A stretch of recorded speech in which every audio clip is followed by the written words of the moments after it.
নমস্কাৰ পুনৰ এবাৰ স্বাগতম জনাইছোঁ মোৰ ইউটিউব চেনেললৈ আপোনালোক সকলোকে। মই এই দুদিনমানৰ কাৰণে ভিডিঅ' দিব পৰা নাছিলোঁ বিশেষ অসুবিধাৰ কাৰণে। আজি মই পুনৰ এটা ইনফৰমেশ্যন লৈ আহিছোঁ এই ভিডিঅ'ৰ জৰিয়তে আপোনালোকৰ মাজলৈ। নীটৰ যি আমাৰ পৰীক্ষা হৈ আছে বা হ'বলৈ গৈ আছে, আমাৰ যি নেশ্যনেল এলিজিবিলিটি টেষ্ট মেডিকেল এণ্ট্ৰেঞ্চৰ ক্ষেত্ৰত কিছুমান SOP জাৰি হৈছে। মানে মুখ্যমন্ত্ৰী মহোদয়ে ফেচবুকত হওক বা টুইটাৰ যোগে এইখিনি প্ৰকাশ কৰিছে। কিছুমান নতুন নিয়ম বনাইছে নীটৰ পৰীক্ষাৰ ক্ষেত্ৰত কি কি ব্যৱস্থা লোৱা হ'ব যাতে জালিয়াতিবিলাক দূৰ কৰা হয়, সম্পূৰ্ণ নিকা আৰু স্বচ্ছ পদ্ধতিৰে এই নীটৰ এক্সামটো যাতে পাতিব পাৰে তাৰ কাৰণে কিছু সালসলনি কৰিছে আৰু নতুনকৈ SOP জাৰি কৰিছে। মই ভাবিলোঁ এই SOP বা এই নিয়মসমূহ আপোনালোকৰ সৈতে অকণমান শ্বেয়াৰ কৰোঁ। চাব আপোনালোকে এতিয়া ইয়াতে তেখেতে লিখিছে, আজি জ্যেষ্ঠ বিষয়াসকলৰ সৈতে নেশ্যনেল টেষ্টিং এজেঞ্চিৰ সঞ্চালক প্ৰধান আৰু প্ৰতিনিধি দলৰ সৈতে এখন ভিডিঅ' কনফাৰেন্স যোগে বৈঠকত মিলিত হওঁ। অসম আৰক্ষীয়ে কৰা এক বিশেষ অনুসন্ধানত পোহৰলৈ অহা ৰাজ্যৰ ব্যক্তিগত পৰীক্ষা কেন্দ্ৰত নীটত উত্তীৰ্ণ হোৱা কিছু পৰীক্ষাৰ্থীয়ে সন্দেহজনকভাৱে অস্বাভাৱিক উচ্চ নম্বৰ লাভৰ ঘটনাৰ পৰিপ্ৰেক্ষিতত এই বৈঠকৰ পোষকতা কৰিছিলোঁ। নীটৰ স্বচ্ছতা সুৰক্ষিত কৰাৰ বাবে অসম চৰকাৰে নিম্নলিখিত প্ৰস্তাৱসমূহ আগবঢ়ায়।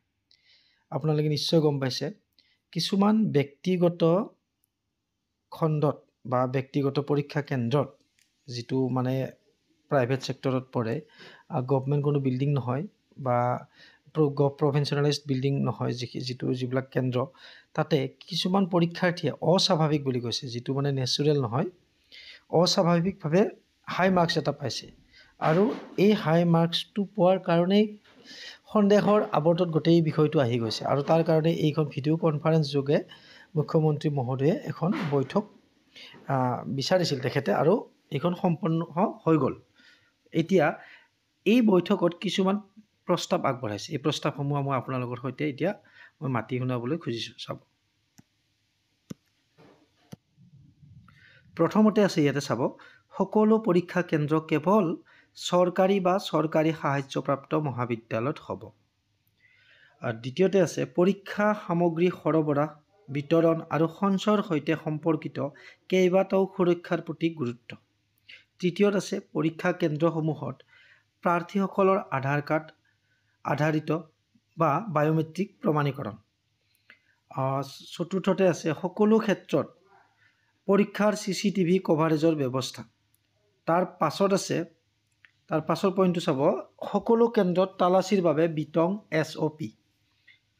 নেক্সট আছে, পৰীক্ষাৰ আগতে প্ৰতিটো পৰীক্ষা কেন্দ্ৰলৈ জিলা আয়ুক্ত আৰু আৰক্ষী অধীক্ষকৰ ব্যক্তিগত সাক্ষাৎ। আৰু তাৰ পাছৰটো আছে, পৰীক্ষাৰ প্ৰস্তুতি আৰু পৰ্যালোচনা আৰু নিৰীক্ষণৰ বাবে জ্যেষ্ঠ অসামৰিক সেৱা আৰু আৰক্ষী বিষয়াসকলক নিযুক্তি। তাৰ পিছৰটো হ'ল, সতৰ্ক পৰিকল্পনাৰ বাবে অসম চৰকাৰৰ মুখ্য সচিব, আৰক্ষী সঞ্চালক প্ৰধান আৰু নেশ্যনেল টেষ্টিং এজেঞ্চিৰ সঞ্চালক প্ৰধানৰ মাজত ঘনিষ্ঠ সমন্বয়। আৰু একেবাৰে শেষত আছে, যিকোনো অসৎ আচৰণৰ বাবে শূন্য সহনশীলতা আৰু যিকোনো অবৈধ পন্থা চেষ্টা কৰা লোকৰ বিৰুদ্ধে কঠোৰ আইনী ব্যৱস্থা গ্ৰহণ। আৰু তেখেতে লিখিছে ইয়াতে, আমি সৰ্বোচ্চ স্তৰৰ স্বচ্ছতাৰে প্ৰতিটো পৰীক্ষা অনুষ্ঠিত কৰিবলৈ প্ৰতিশ্ৰুতিবদ্ধ। নীট এক অতি গুৰুত্বপূৰ্ণ পৰীক্ষা হোৱাৰ প্ৰতি লক্ষ্য ৰাখি আমি ইয়াৰ নিৰপেক্ষ, স্বচ্ছ আৰু মসৃণ প্ৰণালী নিশ্চিত কৰাৰ বাবে সকলো যাৱতীয় ব্যৱস্থা গ্ৰহণৰ প্ৰয়াস কৰিছোঁ। এতিয়া ইয়াতে লিখিছে যে নীট এক অতি গুৰুত্বপূৰ্ণ পৰীক্ষা। হয়, আমি সকলোৱে মানিব লাগিব নীটৰ পৰীক্ষাটো অতি গুৰুত্বপূৰ্ণ পৰীক্ষা, কাৰণ মানুহৰ জীৱনৰ লগত জড়িত এটা পৰীক্ষা বুলি ক'লেও ভুল নহয়, মোৰ ব্যক্তিগত মতামত। কাৰণ নীটত যিসকল প্ৰাৰ্থীয়ে বা যিসকল পৰীক্ষাৰ্থীয়ে সুখ্যাতিৰে অৰ্জন কৰে এণ্ট্ৰেঞ্চত, তেখেতসকলেই গৈ মেডিকেল কলেজবিলাকত ছিট পায় নামভৰ্তিৰ বাবে। আৰু তেখেতসকলে এটা সময়ৰ মূৰত একোজন সুদক্ষ চিকিৎসক হিচাপে ওলাই আহিব পাৰে বা নিজকে গঢ় দিব পাৰে। আৰু তেখেতসকল আহি বিভিন্ন ঠাইত, বিভিন্ন কৰ্মস্থানত তেখেতসকল এই চিকিৎসা সেৱাত তেখেতসকল ব্ৰতী হয়। গতিকে তেখেতসকলৰ যদি যিসকলে ভুৱা বা জালিয়াতি কৰি পাছ কৰিছে বা মেৰিটত কোনো নাই, তেখেতসকলে কেনেদৰে ধৰক তেখেতসকলৰ যিটো তেখেতসকলে কোৰ্চ ল'ব MBBSৰ, তাতো তেখেতসকলে তেনেকুৱা ধৰণৰে মানসিকতা দেখুৱাব। ফলত মানুহৰ চিকিৎসা কেনেকুৱা ধৰণৰ পৰ্যায়লৈ যাব পাৰে, নিম্নমানৰ পৰ্যায়লৈ যাব পাৰে, আপোনালোকে নিজে ভাবি চাব। গতিকে এইটো এটা খুব ভাল পদক্ষেপ, যিটো পদক্ষেপ লৈছে। আৰু মোৰ বোধেৰে অকল নিট বুলি কথা নহয়, যিকোনো পৰীক্ষা আমাৰ যিবিলাক কম্পিটিটিভ এক্সাম হয়, APSCত এতিয়া আপোনালোকে গম পাইছে বহুখিনি এতিয়া ট্ৰেন্সপাৰেঞ্চি আহিছে, মানে নিকা আৰু স্বচ্ছতা বহুখিনি পৰিলক্ষিত হৈছে APSCৰ ক্ষেত্ৰত। ঠিক তেনেকৈ টেটৰ ক্ষেত্ৰতো দেখা যায়।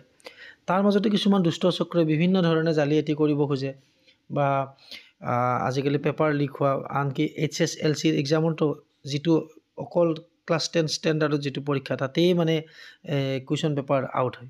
গতিকে এইবিলাক ৰোধ হ'ব লাগে এইবিলাক। আৰু শূন্য সহনশীলতাৰ যিটো কথা কৈছে, হয়, শূন্য সহনশীল হ'লেহে কিছুমান অপৰাধ দমন কৰিব পৰা যায়। কাৰণ নহ'লে মানে সকলোৱে ভাবে এইখিনি 2 দিন জেল হ'ব, তাৰপিছত 2 মাহ 3 মাহ পিছত ওলাই আহিম, তেনেকুৱা নহয়। কঠোৰৰ পৰা কঠোৰতম শাস্তি প্ৰদান কৰিব লাগে তেখেতসকলক। আৰু ইয়াতে প্ৰথম পইণ্টটো নোট কৰিব আপোনালোকে, চাব, অলপ ন'টিছ কৰিব, চৰকাৰী বা চৰকাৰী সাহায্যপ্ৰাপ্ত মহাবিদ্যালয়ত হ'ব পৰীক্ষা কেন্দ্ৰ বুলি কৈছে।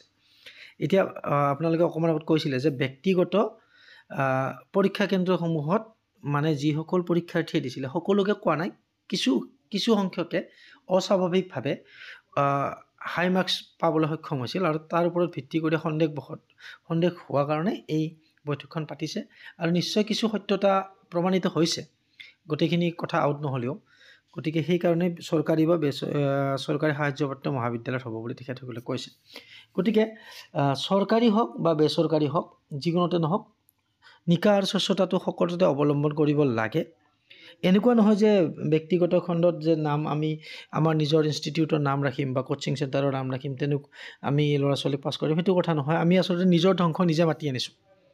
মোৰ ফালৰ পৰা মই এইটোও অনুভৱ কৰিছোঁ, আমি নিজৰ ধ্বংস নিজে মাতি আনিছোঁ। যিবিলাক হাই ৰেংকত বিভিন্ন পোষ্টত আছে বা তেনেকুৱা, সকলো যদি জালিয়াতি কৰি তেনেকুৱা হয়, আমাৰ দেশখন কেনেকৈ চলিব? সকলো ক্ষেত্ৰতে জালিয়াতি। গতিকে এইবিলাক ৰোধ হ'ব লাগে। এইটো এটা ভাল পদক্ষেপ। সেইকাৰণে ভাবিলোঁ ভিডিঅ'ৰ জৰিয়তে আপোনালোকৰ সৈতে শ্বেয়াৰ কৰোঁ। আৰু মই জনাত এইখিনি আছিল, হয়তো আপোনালোকে ইয়াতকৈও বিতংভাৱে জানিব পাৰে। মই এইখিনি মানে SOP পালোঁ হঠাৎ ফেচবুকত, আৰু ভাবিলোঁ ভিডিঅ'ৰ জৰিয়তে ইউটিউবত আপলোড কৰি আপোনালোকৰ সৈতে শ্বেয়াৰ কৰোঁ। আৰু কিবা যদি মই নক'বলগীয়া কথা কৈ পাইছোঁ, তাৰ বাবে আপোনালোকৰ ওচৰত ক্ষমা বিচাৰিছোঁ। ভিডিঅ'টো শেষলৈকে ধৈৰ্য ধৰি চোৱাৰ বাবে আপোনালোক সকলোলৈকে মই ধন্যবাদ জ্ঞাপন কৰিছোঁ। আৰু লগতে যিহেতু বিহুৰ বতৰ, আপোনালোক সকলোলৈকে মই ৰঙালী বিহুৰ আন্তৰিক শুভেচ্ছা তথা হিয়া ভৰা ওলগ জনাইছোঁ। ধন্যবাদ।